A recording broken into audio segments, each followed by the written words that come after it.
अस्सलाम वालेकुम। आज हम मौजूद हैं एक बिल्कुल नए टॉपिक के साथ जो कि रियल एस्टेट की इंडस्ट्री को काफ़ी रेवोल्यूशनाइज़ करने जा रहा है। इसको रीट कहते हैं, REIT।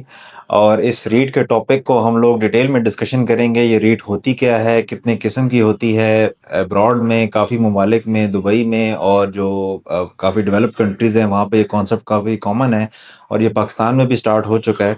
तो आज हम इस टॉपिक को डिटेल में डिस्कस करेंगे। रीट्स होती कितनी किस्म की हैं, रीट में इन्वेस्टमेंट कैसे की जाती है, टोकनाइजेशन क्या चीज़ होती है, और इस पे इंशाल्लाह डिटेल में डिस्कशन करेंगे। मेरे साथ हैं अरशद अवान साहब और ये काफ़ी रीट्स के ऊपर काफ़ी वर्किंग भी कर रहे हैं, टोकनाइजेशन के ऊपर काफ़ी वर्किंग कर रहे हैं, इनकी काफ़ी ग्रिप है इस टॉपिक के ऊपर।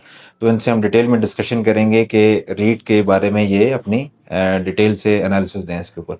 अस्सलाम वालेकुम। वालेकुम अस्सलाम अरसलान साहब, बहुत शुक्रिया, जज़ाकल्लाह खैर, आपने इनवाइट किया।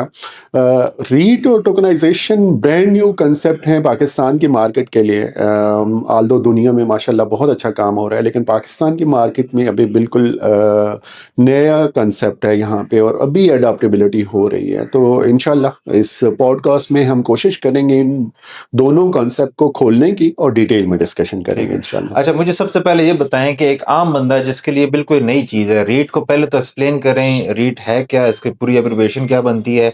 और एक आम बंदा जिसको इस कॉन्सेप्ट का पहले नहीं सुना हुआ, उसने जस्ट रियल एस्टेट के बारे में पता है, इन्वेस्टमेंट का, बिल्कुल बेसिक आसान अल्फाज में बताएं कि रीट होती क्या चीज़ है। REIT real estate investment trust बनता है।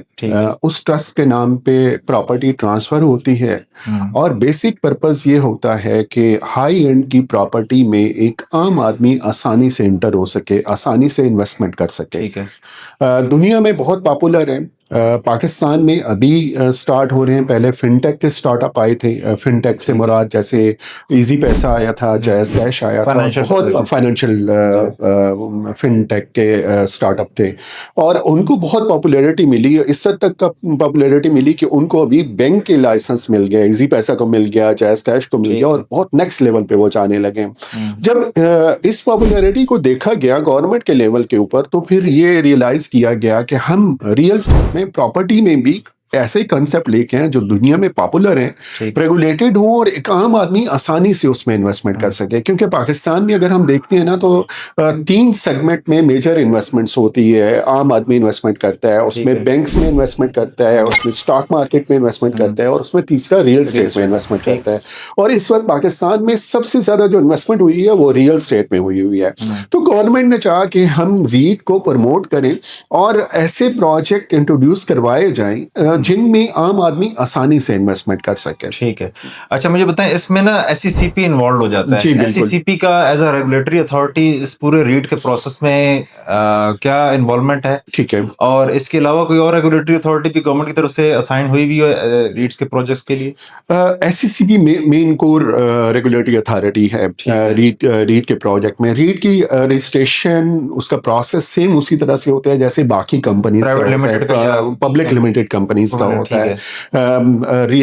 आप SECP में अप्लाई करते हैं, SECP थर्ड पार्टी से इवैल्यूएशन आपकी प्रॉपर्टी की करवाती है, आपकी प्रॉपर्टी ट्रस्ट को ट्रांसफर होती है और जब उन्हें SECP को तसल्ली हो जाती है कि ये प्रॉपर्टी इसकी इतनी वर्थ है जिस वर्थ पे ये मार्केट में जा रही है, तो उस वक्त फिर RMCA का ऑनबोर्ड की जाती है जो उसकी मार्केटिंग करती है, उसको रेगुलेट करती है और कैपिटल मार्केट में जाके उसको इंट्रोड्यूस करवाती है। ठीक है। तो basically SECP main regulatory authority है रीट के प्रोजेक्ट्स की। ठीक से